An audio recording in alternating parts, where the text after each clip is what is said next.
Hello दोस्तों, आप सभी का स्वागत है आपके अपने प्यारे यूट्यूब चैनल आरएसपीटी एस क्लासेस में।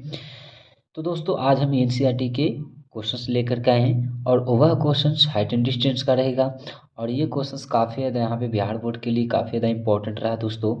और इसको भी सोल्यूशन हम जल्दी में कर देता हूँ। यहाँ पे कह रहा है कि सातवां नंबर भले क्वेश्चन है, लेकिन बिहार बोर्ड के लिए अच्छा क्वेश्चन है। भूमि के एक बिंदु से, ठीक है, एक पृथ्वी बनाता हूँ। सबसे ज़्यादा भूमि की जरूरत होती है। कह रहा है क्या कि भूमि के एक बिंदु से, एक लाइन पढ़ो, ट्राई करो। भूमि के एक बिंदु से 20 मीटर ऊंचे भवन, एक बिंदु से एगो 20 मीटर क्या है ऊंचे भवन। ये कितना मीटर ऊंचे? 20 मीटर ऊंचे क्या है? भवन है, ठीक है ना। 20 मीटर ऊंचे क्या है? भवन है, बना दिए 20 मीटर ऊंचे भवन पर लगी एक संचार मीनार। लो एकरा पर ये भवन है ना, भवन है ना, जो भवन के शिखर पर, ये वाला भवन के क्या शिखर है, भवन के पाद बिंदु है। अब एकरे पर लगा हुआ क्या है, एक संचार मीनार है। एक क्या है, संचार मीनार लगा दिए ना। तो अब बताओ, भले ये संचार मीनार लगा है तो इस संचार मीनार का ये शिखर हो गया, आई क्या हो गया, पाद बिंदु।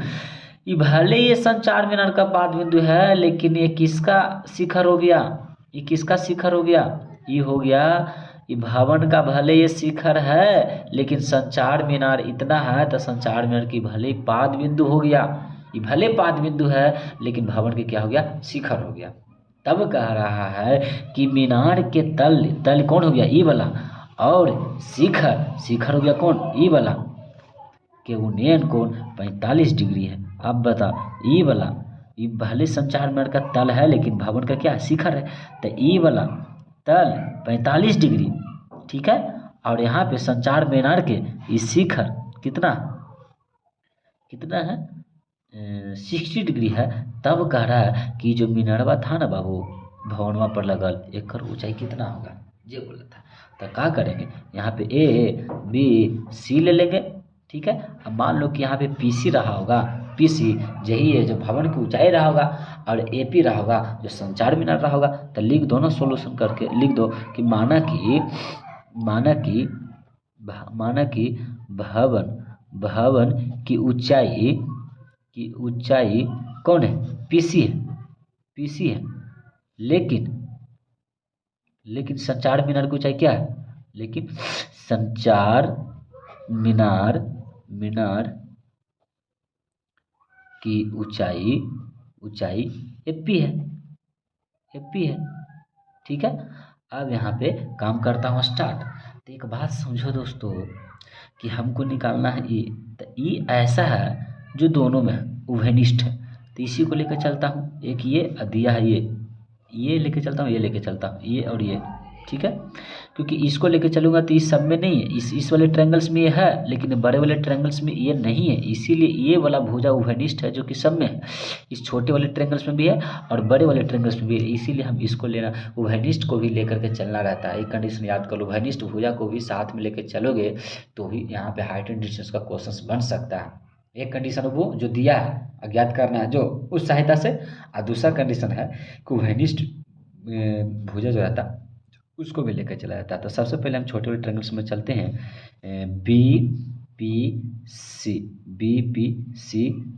बीपीसी में देखोगे तो थीटा का मान यहाँ पे 45 डिग्री है दोस्तों। यहाँ पे सामने ए और ये यहाँ लंब आधार, इसका मतलब tan थीटा चलेगा ना। tan थीटा बराबर यहाँ पे लंब बटे आधार, मतलब पीसी बटे यहाँ पे बीसी होगा दोस्तों। अब यहाँ पे देखो tan यहाँ पे कितना हो गया, 45 डिग्री। इसका मतलब पीसी यहाँ पे 20 हो गया, और यहाँ पे बीसी यहाँ पे रहने दो।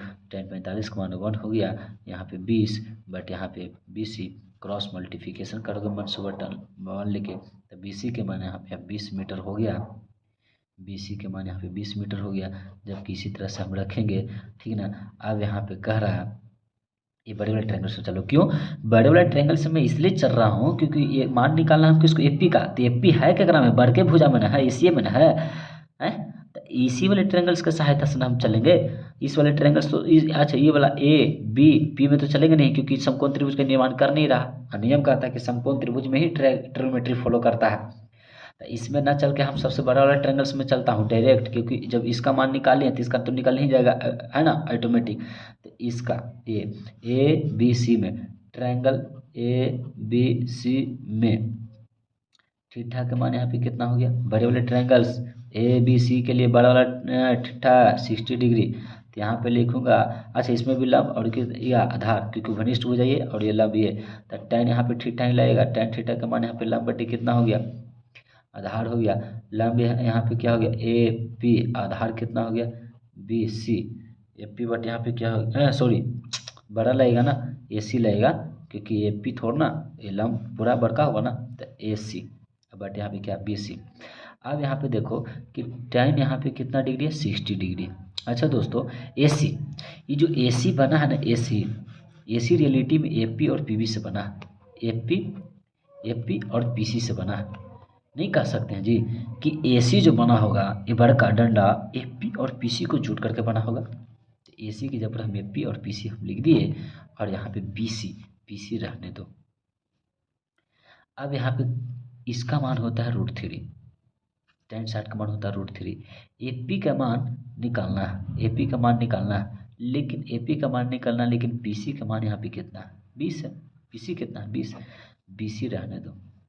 यहाँ पे 1 से बटा 1 लेके क्रॉस मल्टीप्लिकेशन करो, तो यहाँ पे BC √3 होगा, और यहाँ पे क्या होगा, AP होगा, और प्लस यहाँ पे क्या होगा, यहाँ पे 20 होगा। क्या होगा, 20 होगा। अब यहाँ पे एक काम मैं करता हूँ कि यहाँ पे भले, अच्छा BC का मान यहाँ पे कुछ हार गया, देखोगे इसमें देखोगे कि BC का मान यहाँ पे कुछ ना कुछ है, देखो है ना। तो BC का मान यहाँ पे डाल देता हूँ। BC की जगह पर कितना डालूंगा, है कितना BC, ये है ना, तो 20√3, और यहाँ पे AP रहने देता हूँ, अब प्लस कितना, 20। अच्छा, AP प्लस 20 को हम पहले लिख देता हूँ, और 20√3 को बाद में लिख देता हूँ, है ना। ऐसा लिख सकता हूँ, A बराबर B तो B बराबर A भी होता है। अब AP का मान निकालना है हमको, इसका मतलब कि 20√3 रहने देता हूँ, और प्लस में तो माइनस में 20 लेकर चल जाता हूँ। इसका अर्थ है कि AP का जो मान हो गया 20 कॉमन ले लो, और √3 माइनस 1 मीटर, ये मेरी फाइनली आंसर हो गया दोस्तों। तो दोस्तों इसी तरह से हम अगल का क्वेश्चंस को लेकर के आएंगे। एक बार क्या होगा, हाइट एंड डिस्टेंस का एनसीईआरटी का फुल्ली क्वेश्चंस हम लोग सोल्व करेंगे, और सोल्व ऐसा करेंगे कि कहीं नहीं कि तुम लोग को समझ में आएगा, नहीं समझ में आएगा तो बार बार आगे पीछे वीडियो कर करके देखते रहना दोस्तों। ऐसा करने से क्या होगा कि आगे पीछे कर करके देखने से, प्रैक्टिस करने से कहीं नहीं कि तुम्हारा, है ना, हर तरह का कॉन्सेप्ट मजबूत होगा। जैसे ही कॉन्सेप्ट मजबूत होगा तो कहीं नहीं कि क्वेश्चंस के ऊपर अटैम्प्ट लेने में आसान हो जाएगा दोस्तों। मैं यही कहूँगा कि ये 5 मार्क्स का क्वेश्चंस, है ना, कोलेक्ट करना ज़्यादा कॉम्प्लिकेटेड नहीं होता है। हाइट एंड डिस्टेंस हो गया, इसको कर लो ना, रचना हो गया, इसको कर लो ना, ग्राफ हो गया, इसको कर लो ना, ट्रिग्नोमेट्री हो गया, इसको कर लो ना, बहुत ऐसा ऑप्शन मिल जाएगा। ठीक है, तो इसी तरह से दोस्तों हम लोग अगर का वीडियो बना करके भेजूँगा, समय तो मेरे पास नहीं रहता, बट फिर भी कोशिश मैं करूँगा तुम लोगों के लिए। तो ठीक है, ये 7वां क्वेश्चन भले है, लेकिन मैंने 6 ही क्वेश्चन सोल्व किया। ये क्वेश्चन मैंने इसलिए नहीं सोल्व किया क्योंकि बिहार बोर्ड के लिए इंपॉर्टेंट लग ही नहीं रहा मुझे, ठीक ना, पूछेगा भी नहीं। जितना मैं बता रहा हूँ उतना क्वेश्चंस को प्रैक्टिस करो, I can you guarantee sure समझ में आएगा, बिहार बोर्ड का क्वेश्चन तुम्हें जरूर सोल्यूशन हो जाएगा। ठीक है दोस्तों, आज के लिए क्लास इतना ही तक। Thanks for watching.